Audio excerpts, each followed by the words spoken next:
Hey, what's going on, guys, and welcome back. With the Nexomon Abyssals update being in what seems to be the final stages before launch, and the recent reveal that Nexomon from Nexomon One will be returning with new forms, I thought it'd be fun to put together a shorter video going over the top 10 Nexomon that I want to see return within the game. This list will be based on a few factors, which I'll make clear as we go, but ultimately is just my opinion on which Nexomon should return via this update. That said, don't forget to let me know in the comment section which Nexomon you want to see make a return, and don't forget to subscribe for more Nexomon and monster taming content.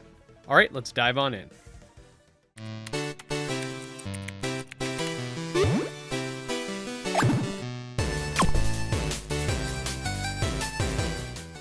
Alright, so first up on the list is Grush, and not for the reason that one might think. It's not a poorly designed Nexomon by any means, but it's not one of my favorites either. The reason I think this Nexomon should be added via the Abyssals DLC update is due to the fact that its pre-evolution exists in Nexomon Extinction, however, it cannot evolve. This is honestly kind of weird to me, like for some reason its evolution was detrimental to its survival during the Tyrant Wars, likely causing a mutation in which the evolution was no longer possible. My best guess is that Monkapow are better at evading and hiding than their larger and heavier evolutions, thus the eventual extinction. Seeing as the Abyssals update is bringing forth a lot of extinct Nexomon, I do think it would be really cool if either Grush is back through evolution or as a standalone Nexomon.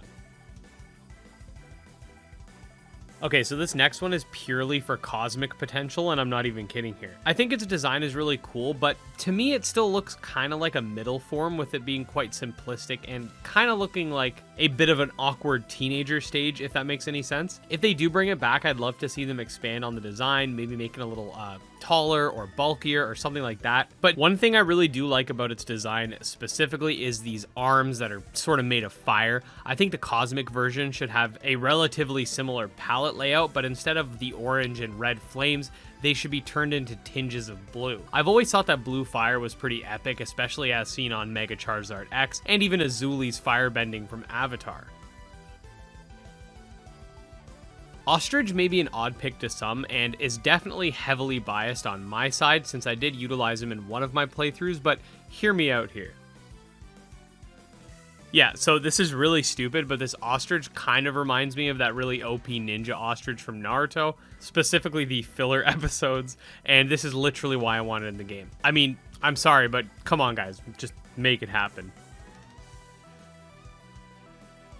Okay, next up is Nekomba, this cat thing. For me, something that's really held some of the Nexomon back in the first game were the rarity tiers, which dictate the amount of evolutions a Nexomon can have. Nekomba, or Nekomba, or however the hell you pronounce its name, is a common Nexomon, so it doesn't receive any evolutions and is overall outclassed heavily within its own type, that being fire. That said, I think its design, while kind of strange, is really fitting for the Nexomon world, and in my opinion, quite solid. If they do bring it back in Extinction, I'd like to see one of two things. The first, and less likely, would be a potential evolution, and the second, and more likely, would be a slightly different form with a buff to stats, since it seems that all of the extinct Nexomon become mega rare by default, at least with the ones that are present within the base game.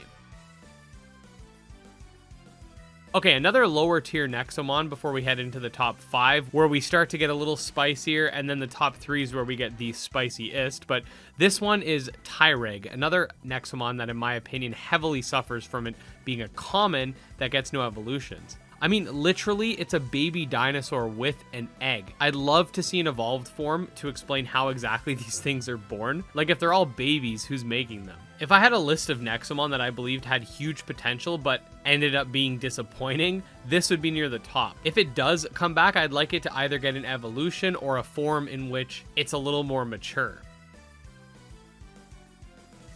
I love Dragon Nexomon, and I think a really cool addition could be Tephragon, as it could be classified as a dragon like the other dragons. The dragon classification makes him harder to catch, but also makes him more susceptible to the dragon whistles. And I think it'd be cool to expand on the Dragon Nexomon lore. Now, this uncommon Nexomon could also benefit from a final form, but honestly, a buff to its stats and a cool looking cosmic, maybe make it black or something, that would be enough for me. Now, one can argue that Ferodile may be related to the Cruff line, and that may very well be true, but I will say that design-wise, I think both are awesome. Ferodile reminds me of a more natural croc, whereas its counterpart is what I'd expect from like a water dark type version of it, if dark was a thing in Nexomon. Anyways, back on the topic, its design is really sleek, and I think if it did get a Cosmic, it would look pretty cool as well. Not much to say about this one other than that I just love its design. Okay, so time for the top 3, which are the spiciest of the bunch. So during the most recent Nexomon contest, the devs were asking what people's most wanted Nexomon would be for the update, and I was saying that they should bring back Omnicron, the king of Nexomon. Now, they did specify afterwards on Discord that legendaries were banned from the contest, which leads me to believe that there is a chance we could see some legendaries making a return. Perhaps they excluded these legendaries because they already knew they were coming. Now, I know what you're thinking. You killed Omnicron's soul in the first game. You can't just bring it back. Well, number one, you get to catch Omnicron in Nexomon One after you destroyed its soul, so it doesn't really have to make canonical sense if it just shows up in the grass somewhere. And number two, the game is a magical world. I'm sure some time-traveling shenanigans could take place or something like that, so it's not out of the question. Being the king of Nexomon, I could also see a very interesting implication for his return, especially since he's a grandfather of the protagonist. I don't know, I feel like it would just be a really cool addition to the game, and his Cosmic would probably look pretty sick too.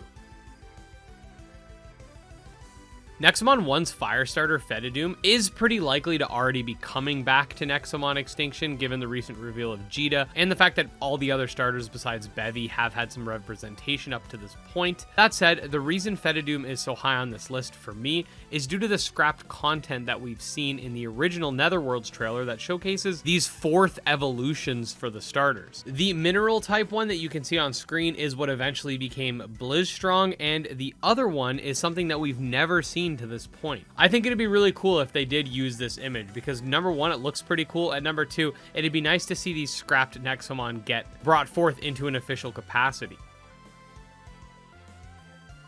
Now, number 1 is Metta.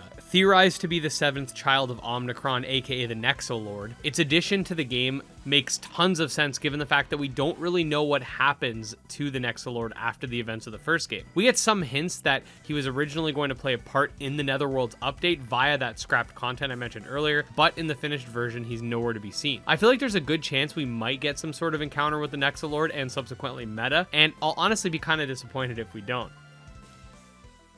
So yeah, guys, do you have any Nexomon that you're particularly hoping will make it into the Abyssals update? Let me know in the comments down below. If you enjoyed this sort of top 10 styled video going over certain monsters in a particular franchise, let me know, because if this video is well received, I could definitely see myself doing top 10 monster videos for games like Coromon, Temtem, Monster Crown, etc. So let me know if you guys like hearing my weird ass opinions on stuff. And if you did enjoy the video and want to stay up to date on all things monster taming, definitely subscribe to the channel. You can also follow me on Twitter at GymLeaderEd and check out our Monster Taming Discord. All links will be in the description. Special thanks to the channel's patrons, especially StealCase and Jim Hamilton, our mythical tier backers.